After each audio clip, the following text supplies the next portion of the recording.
it was interesting because you had quite a few players who had come through in the hot black era, who then obviously inspired the people we're going to talk about, like Steve Davis and Dennis Taylor and Tony Knowles and all that. But just going back to the first group of characters, I think Ray Reardon's probably the best known, isn't he? Ray Reardon, who, for a youngster of a certain age, such as I was, he was fascinating. He's Dracula. Yeah. Look at him. He's terrifying. I would not like to get on the wrong side of Ray Reardon, but there was something captivating about the man. Slick back hair.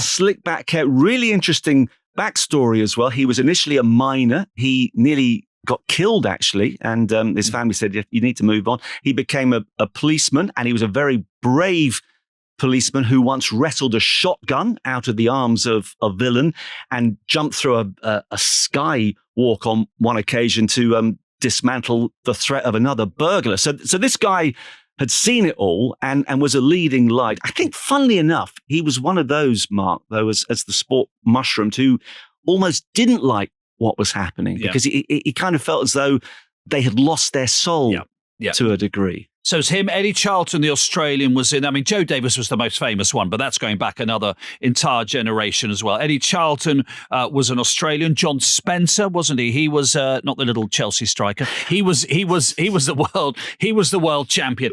And because it was on television all the time, they just start to spawn another generation who find out that they're actually very good at that, particularly a young ginger-haired man in Essex who finds out that this is his game. Yes, the nugget.